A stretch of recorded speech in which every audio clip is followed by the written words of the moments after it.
What's up everyone, it's Matt Rosick, and this will be a video of my latest project I just finished up for a client, and this is a second Deadpool, produced by Joe DeCudo. So with this one, we kept everything pretty similar except for the overall color scheme. We went with gray and black, rather than red and black. So this, again, took me about a week, about exactly a week. This casting wasn't quite as good as the other one I did.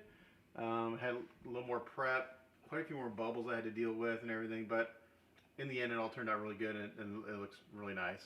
So you can see here we did gray and black. You'll notice that the black, I think it shows up, has a little bit of a blue tone to it, because again I go in and highlight with like a really dark midnight blue rather than gray or white, just so it doesn't flatten it out. So the torso and the legs have the blue cast, but everything else is just straight black. I didn't add any blue to the wrist guards or the ankle guards or anything like that. I kept that straight black, so it breaks everything up nicely. It's got the red eyes going on. And another thing I did a little different on this one is I did the blue on the kind of the eye areas, and then I outlined the trim in straight black. I think the other one I didn't paint this trim, and I don't know, I thought it looked kind of nice, kind of separated it out. And also you'll notice here that on this, the trim is almost straight black too. So again, just has a little separation between the torso, the two colors of the gray and the black. Leather straps again, went with a little lighter color than I think last time, which looks really good. The hardest part, we added an X on the chest. I did that this morning because I told my client, hey, I got them all wrapped up, and then he's like, hey, can you add an X to the chest? Like, yeah, sure, no problem. It took 10 minutes to mask it off and paint it, no big deal. The hardest part to paint on this is actually the belt buckle, because except for the red, it's all freehand. Because there's really no good, well, there's no marks for the black parts, and then the eyes are really hard. So that's about as good as I can get freehand. They're not perfect, but they look okay. And then we got all these pouches. There's like 13 pouches, and those are all done in leather again, with different dry brushing and washes and stuff to bring out the leather texture. We got our chalupa, which actually looks better this time around than the first one did. I think I got a little more realistic looking chalupa there. He does have a switch out, which I'll show you here in a second. It's a 357 Magnum. So yeah, I think that looks really good.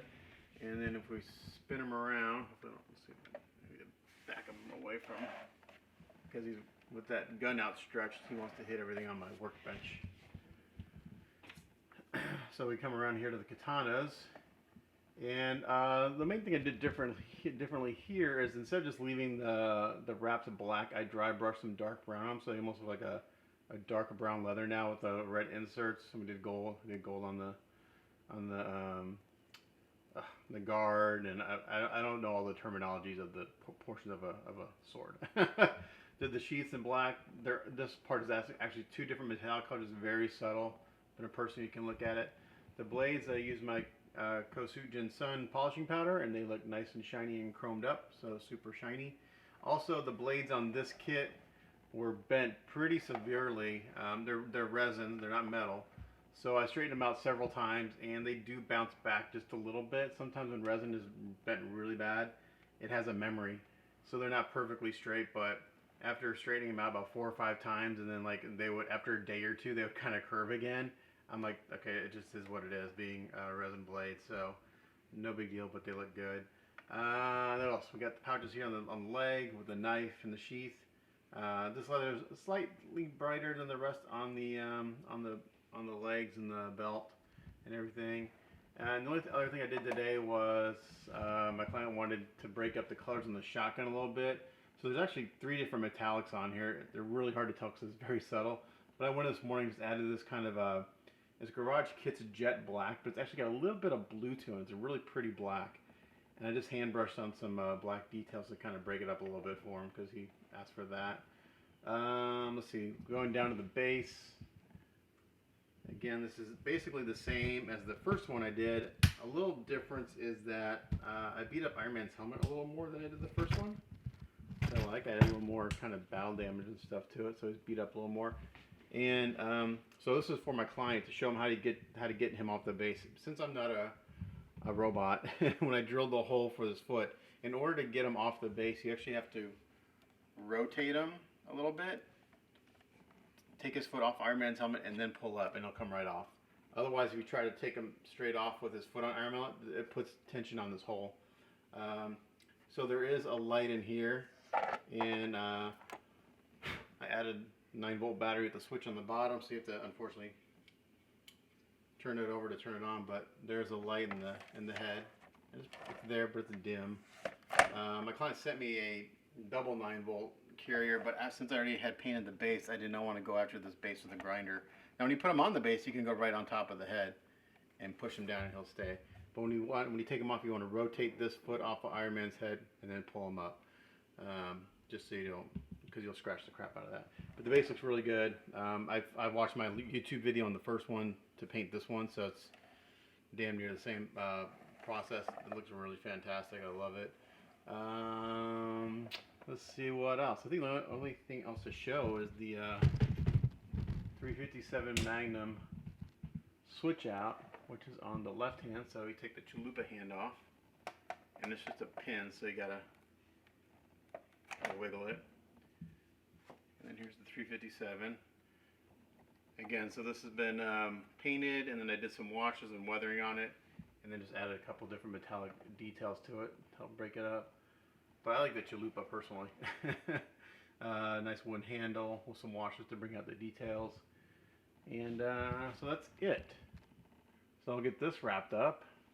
I'm going to take photos today. I actually don't feel so well today, so I'm going to take pictures and basically do nothing the rest of the day. I'm feeling a little run down for some reason. So a note on the last Deadpool I did. Unfortunately, when I shipped it to Joe, it got lost. FedEx lost it.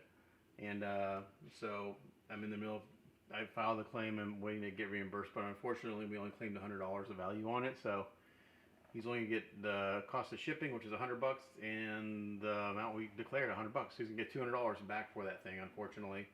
I have reached out to him, haven't heard back, telling him, hey, if you want me to do another one, send me a kit, just cover shipping here and back, and I'll paint another one for free, no charge.